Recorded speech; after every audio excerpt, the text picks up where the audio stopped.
everybody, welcome to another video by Liminal Spaces Talks Music.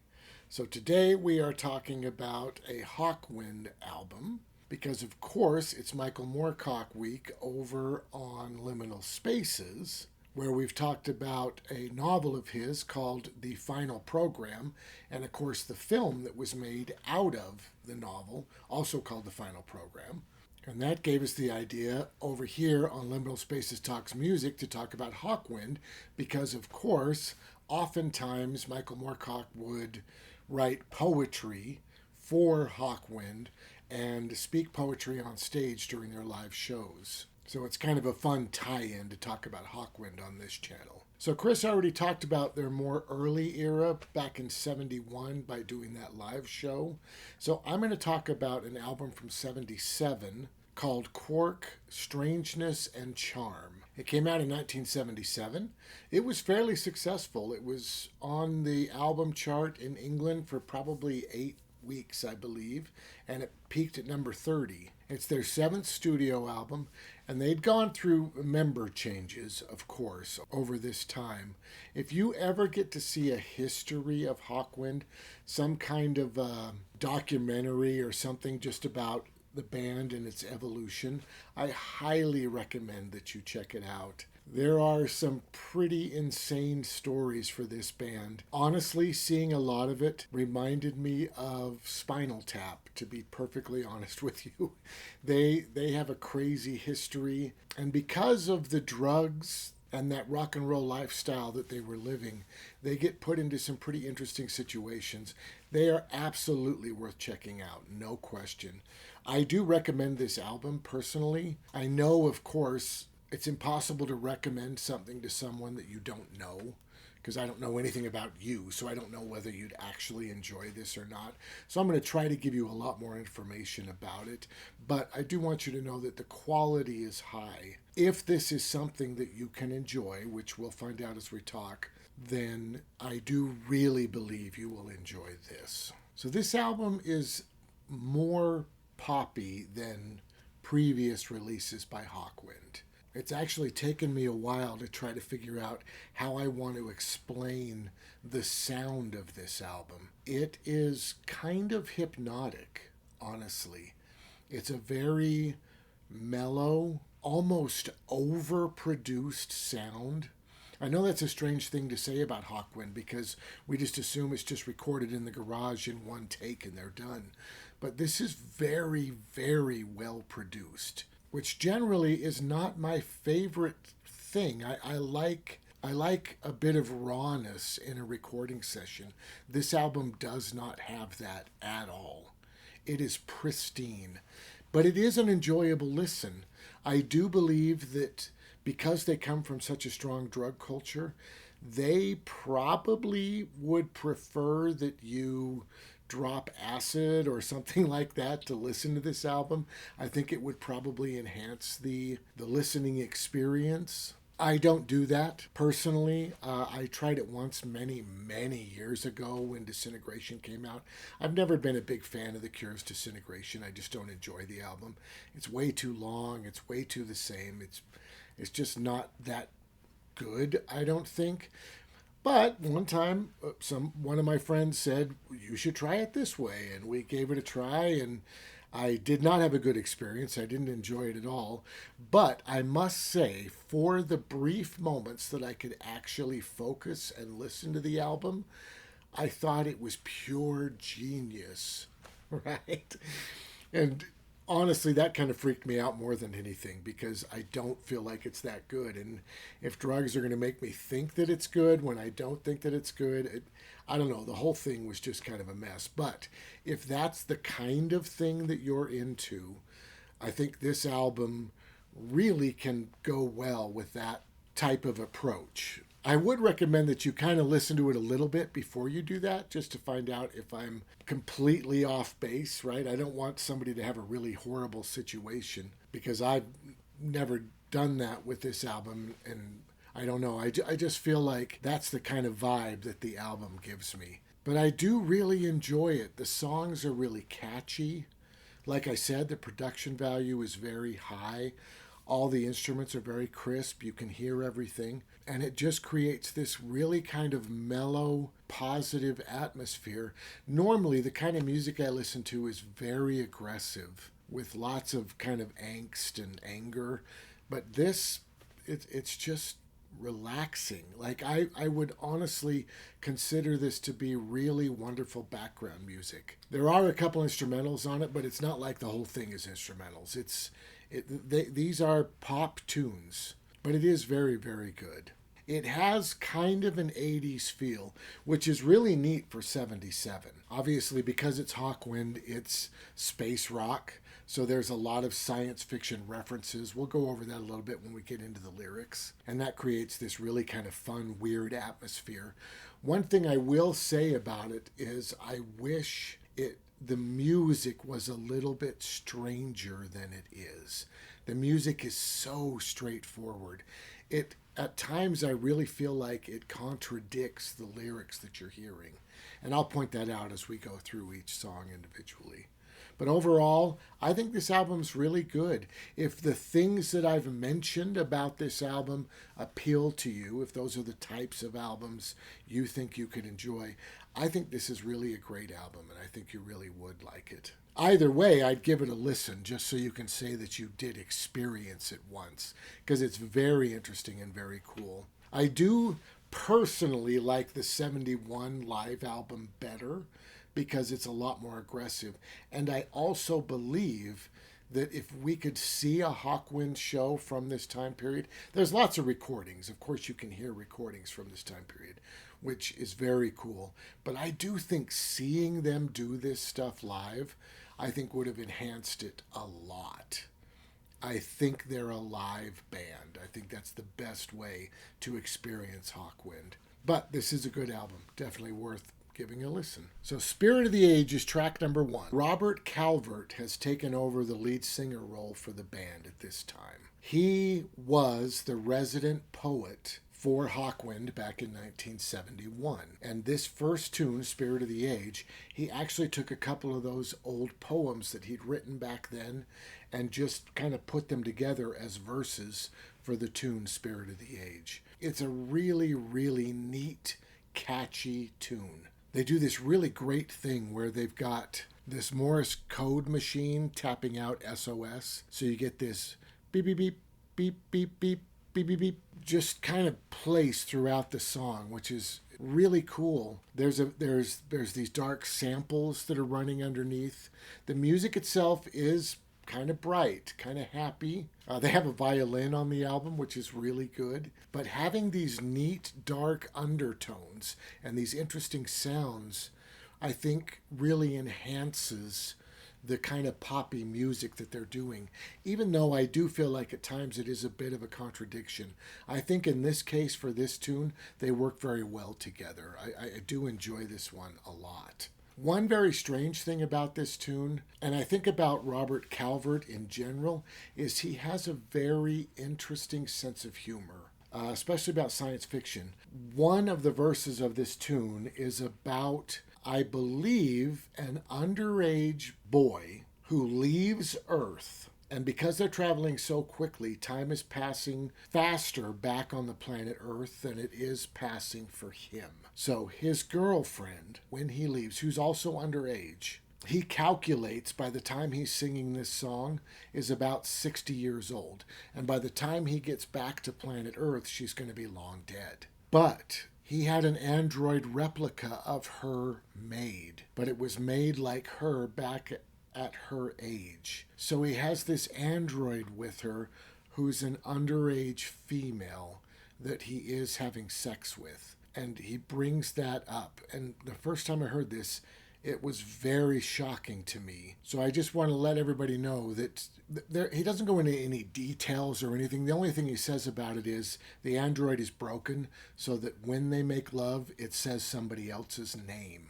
Like, this whole thing is just this weird science fiction joke that he's created. And the second verse is about the fact that he's a clone and how he really envies anyone who's not a clone, because all of their individual weaknesses and traits are what makes them incredible. And he doesn't have that. Everything he has is a duplicate of somebody else. So that can be very off-putting. When I first heard that, I was like, what is this guy talking about? But I believe it's just this really weird science fiction situation that this boy got caught in. And Calvert considers it to just be this really bizarre, funny, bad situation that this now man is stuck with as he travels through space. And the point of the song, of course, is that's the spirit of the age. That's the world that they now live in, because they got on this ship when they were so young. So take from that what you will. Do with that what you want to do. I was very shocked by it when I first heard it. And I still kind of wish that it wasn't that extreme. But it is there, and it's something you should know about. So that's Spirit of the Age. So on to the second track, and that is Damnation Alley. So Damnation Alley, of course, is based on a Roger Zelensky book by the same name, Damnation Alley. And that story is all about a convict who's offered his freedom if he basically takes this suicide mission to drive across a post-apocalyptic America in the future to deliver medicine from California to Boston. Of course, there's tons of radiation everywhere. There's all kinds of mutated bugs that are huge. And actually, during my research, I found out that that story was a major influence for Fallout, the video game, which I thought was super cool. Also, there is a film called Damnation Alley. Came out in 1977. Roger Zelazny is not a big fan of the film. He read an initial script and really liked it because it was very close to the book. But then a lot of changes were made throughout the production that he wasn't aware of. So when he went and saw it in the theater, it was not the script that he read. And I'm sure it was very shocking to him, and he decided that he didn't like it. But I think it would be a lot of fun to have a Damnation Alley week, probably over on Liminal Spaces, where Chris reads the book and we could do Damnation Alley, the film. We could also do Sorcerer from 1977, which would be awesome, about a vehicle going on this insane journey. I think it'd be really, really fun. And maybe even get into Mad Max in 79. I think that'd be super cool, but that's a lot. But I think a Sorcerer Damnation Alley week would be a lot of fun. I'm not sure what we talk about over here on Talks Music, but I know we'd find something that would fit. It'd be very cool. But the song itself is good. It's very poppy. It kind of sounds like a 50s doo-wop tune. It's just straight up rock and roll. Just straight rock and roll. It's really well produced, so it's really pristine and clear. And this is one example where I do not feel like the subject matter matches the music at all. I feel like they're really at odds with each other because they're singing about this wasteland of these giant bugs, and it's in kind of this 50s really poppy sensibility, this music. It's not a bad tune, and to be perfectly honest with you, a lot of Hawkwind is kind of that way. They are a very rock and roll based band. They're not, it's not Pink Floyd. Right? Animals came out the same year this came out. And you guys know Animals just has these huge epic, and these two tunes right here are pretty epic. Spirit of the Age is 7.5 minutes long, and Damnation Alley is 9 minutes long. And Damnation Alley has this big middle section with a guitar solo, but it's not Pink Floyd. It's not moody and emotional and dark. It's rock and roll, you know? And like I said, I do think seeing it live would have kind of a different vibe, but it's just not that. Don't be thinking that you're going to go on this epic dark journey, because that is not what this is. It's a little bit like the Ramones, I think, but not as raw, you know? Of course, Hawkwind totally inspired the Ramones. right? I mean, their raw sound from 71 with Lemmy on bass doing all that stuff inspired a ton of artists. But the Ramones have a very 50s sensibility, a very rock and roll sensibility, and I feel like Hawkwind does it as well. So Damnationality is a good tune. It's absolutely worth listening to. It's not my favorite on the album, simply because it's really very poppy. But it does have an interesting guitar solo in the middle, which is worth listening to. And then we get to Fable of a Failed Race. And I really enjoy this tune. This is probably, maybe one, with one other, the darkest tune on the album, as the name suggests. And it's a weird little piece because it just fades in as if you're starting in the middle of the song. And it has lyrics as they go through, and then it just fades out again with a guitar solo at the end. And it is a beautiful little tune. I did enjoy it quite a bit. And that's how side one wraps up. So you've got these two big, I guess you could say, epic tracks, and then this little fable at the end. And then flip it over, and you've got Quark, Strangeness, and Charm. Now, Spirit of the Age and Quark, Strangeness, and Charm are the singles off the album, and they were actually released before the album. They weren't recorded in the same session, but I do feel like they have the same feel. I don't feel like they don't belong on the album or anything like that. Quark, Strangeness, and Charm, it's more kind of silly lyrics. It's a scientific term, but the song is about how famous scientists probably had a hard time picking up on women, right? Which is kind of a silly point of view to take. This is another one of those that sort of pushes me in the Spinal Tap direction. A lot of this album kind of can. You need to be really in the right mood to truly enjoy this, I believe. And this is another one that's not really my favorite track on the album. It's just this really unique, weird little pop tune. What I really do like is Calvert's singing style. He does a lot of kind of speak singing, and I think that's probably the most unique thing about the band for this time period, is his very interesting delivery of these lyrics. The second most unique thing, of course, being the lyrics themselves. But I really like his singing style, and I think it's really emphasized on this tune specifically. So then we get to Hassan I Saba. And this tune is a little more aggressive, which I appreciate personally. I like music that's more aggressive and more driven. He's comparing hashish to oil. They talk about petrol and they talk about hashish, and they go back and forth between these.